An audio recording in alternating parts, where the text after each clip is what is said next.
Hi, I'm Officer Barry Samples, and you're watching Inside APD.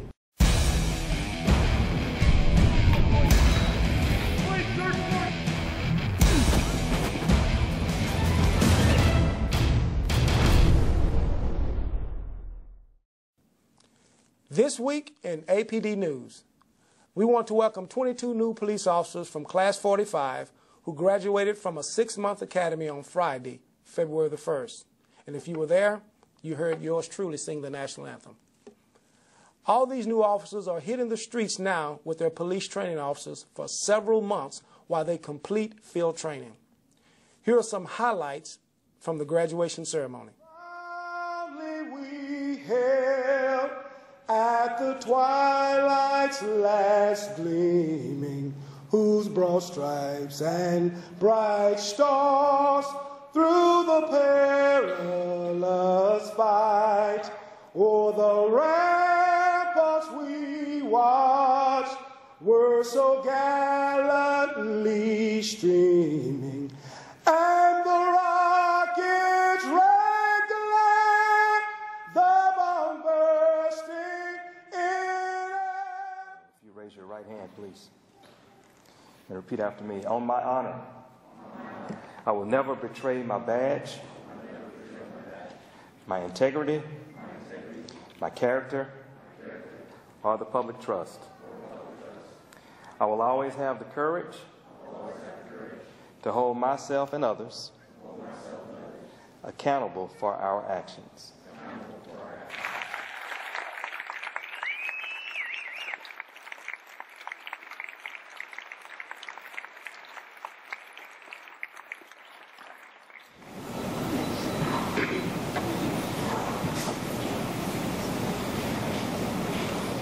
Every day you had to earn the right to wear the uniform of the Arlington Police Department.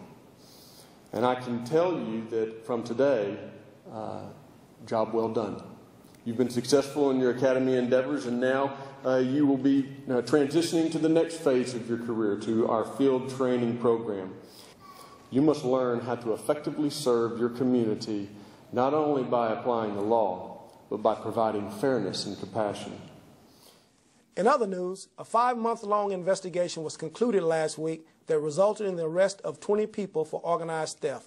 These people were targeting neighborhood stores where they would go in and steal anywhere from $1,000 to $12,000 of cosmetics per visit. We executed the final search warrant at a house in East Arlington where we have uncovered approximately $100,000 in stolen cosmetics. We have been able to identify every suspect involved and issued appropriate arrest warrants. Great job, detectives and officers. The public is invited to attend the 10th annual Guns and Hoses charity hockey game between police and fire. Go Police. The event will be held on Saturday, February the 9th at the Dr. Pepper Star Center in Euless at 5:30 p.m. Admission is only $5 and proceeds will benefit the family of Arlington firefighter Adam Payne. Hello, my name is Jason Arias. I'm with the Arlington Fire Department. I'm Jimmy Crosby with the Arlington Police Department. And we're going to talk to you a little bit about our charity event that we have this year. Every year we do Fire vs. Police charity hockey game. This year is going to be our 10th annual game. We're ramping up to drop the puck on Saturday, February 9th. The game's going to be at 5:30. Tickets are $5 to get in the door. And you will have the option to buy extra raffle tickets. There'll be a silent auction, all kinds of prize drawings as well. This year we're going to, in the past, we have raised money for organizations such as MDA, Safe Haven, Boys and Girls Club, stuff like that. Last couple of years we've decided to start raising money for one of our own. Last year we did for APD officer. This year we're doing for Arlington firefighter Adam Payne and his wife Lena, who was recently diagnosed with ovarian cancer at 26 years old. We're going to try to help them out with some medical expenses and whatever else they could use the money to help them get back on their feet as they continue on this pretty tough road. Again, the game's going to be Saturday night, February 9th at 5:30, Dr. Pepper Star Center in Euless. And bring your family, bring your friends, and come out and have some fun. Hope to see you guys there.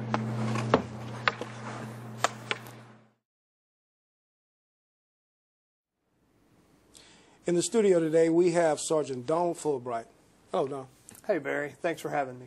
Hey, man, tell us a little bit about yourself. What do you do in the department? How long you been with the department? I've been with the department 11 years. This week, actually, I am currently the supervisor over the Robbery and Gang Investigations Unit. Robbery. Hey, that's good because today's show focuses on robbery prevention. Robberies of individuals and businesses, wouldn't you say, could have a lasting impact on those who are victimized? Oh, absolutely. Being the victim of a robbery is quite a traumatic experience for those that are involved in it. Because of that, my unit works closely with our victim services unit that we have here at our police department. As a matter of fact, we actually office back to back because we're in contact so much. And our victim services unit, that's a unit that's within the police department, but it's not police officers. It's counselors that are able to help people deal with the traumatic experience that can be or that can come from being a victim of a crime such as a robbery. Okay. What are some of the steps that our citizens can take to reduce the likelihood of them being victimized by robbery or burglary? You know, it's important that people can see that there are things that they can do to prevent themselves from being victimized. One of the things that we always encourage people to do is just to be aware of your surroundings. Be aware of what's going on when you're driving up to a location. If you see something that just doesn't seem right or doesn't feel right, you know, oftentimes we'll talk to the victims and they'll tell us about how that it just didn't feel right when I pulled up to that location, but I went ahead and did it anyway. And what we want to stress is the importance of trusting that gut instinct or that little voice in the back of your head because it's usually telling you the right thing. So just to be aware of your surroundings. Some other things that are important that you can do is to make sure that when you're going from, say, your car to your house or to your apartment or even into a business, plan out where you're going, how you're going to get in there. Make sure that you're not coming out with your arms full of everything that you're taking. You know, nowadays, you know, I got my iPhone in one hand, my iPad in the other, and then I've got a briefcase, and everything is just right there and it's out there. We tell people to, you know, make sure everything is put away. Secure your phone just like you do your cash. Put everything in your briefcase, and then plan your route to where you're going. Something else is to change up your routine. You know, when people, you know, we're creatures of habit, and we tend to like to want to do the things the same way each time. So change things up a bit so that you're not predictable. Being creatures of habit, we're a lot about going to ATMs at night. We do that. What would you say about being safe in areas like that? You hear a lot about crimes that occur at ATM machines. Although they're quite rare in Arlington, it does tend to be something that you hear about on the news.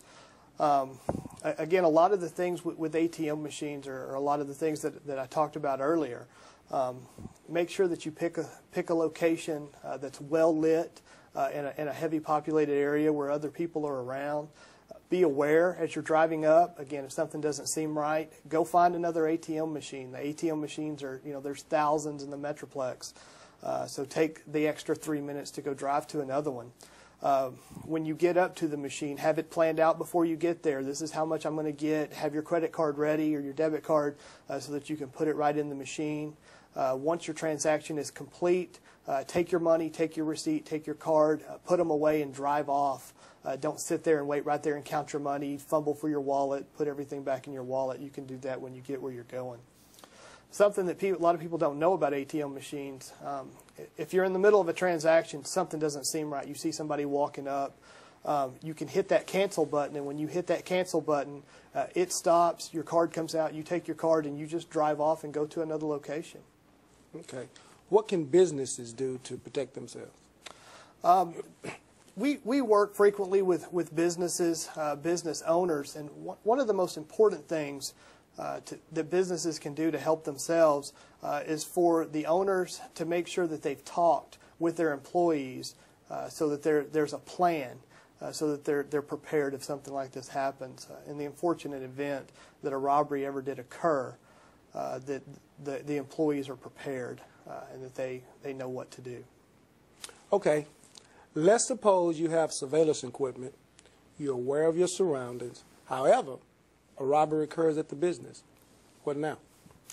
that's where it comes into play what I said before about making sure that employees are prepared. But some steps that would need to happen is to make sure, the first thing you want to make sure is that everybody is okay and that everybody comes out safe. When we talk to the business owners, we talk to the business employees, we encourage them to be cooperative, to follow the demands of the robber. It's important. The most important thing is, money can be stolen, items can be taken, but we want everybody to be okay and to be safe. Once that occurs and the robbery is passed, then the other thing that is important is to make sure that you identify all the witnesses that are inside the store, make sure that they're okay, that nobody else there is harmed. Go and lock the door of the location and call 911. We will be coming immediately, helping the people inside the store to stay calm, to stay still. Some of the biggest breaks that we get in cases are from witnesses who saw the offense occur, or from good crime scene processing, making sure that people remain where they were, stay still and not touching everything, make sure that we have preservation of evidence. And even what we tell the witnesses is make sure that everybody stays, because even somebody who claims that they didn't see anything or thought that they only saw something that was insignificant, that oftentimes can be the little bitty thing that we need for the break in the case. Brother, you've given us some good information. Do you have any unsolved robberies that the public can help us with? We have a few that we'd like to get out to the public. We're working a robbery right now with two suspects that are entering a convenience store. One's armed with a handgun and one's armed with a shotgun. They're going in, going straight to the cash register, taking cash, taking items that are around the cash register, taking cigarettes mostly, and they're coming in and coming right back out, leaving pretty quickly. I understand that there's a home invasion that you're working on. Could you give us a little bit more information about that? Sure. As you know, your home is a sacred place, and anytime somebody comes into a home and breaks into it, we take that very seriously. And we have one that we're working right now where suspects entered the residence of a man and tied him up, ransacked his house, stole quite a bit of his electronics, his television, video games, and also took a significant amount of cash. He had video surveillance on the front of his house, and we have some very good video surveillance that I'm quite confident once the public takes a look at it, we're going to be able to get some leads and be able to identify these suspects. The information is put up on Crime Stoppers website as well as our Cash for Crooks website, which you can log on to and look at, and if you wish to remain anonymous, you can receive up to $1,000 cash reward for tips that lead to the identification and arrest of a suspect. Well, Don, that ends our show. Thanks, man, for the information that you provided for us today on Inside APD. Thanks, Barry. Thanks for having me.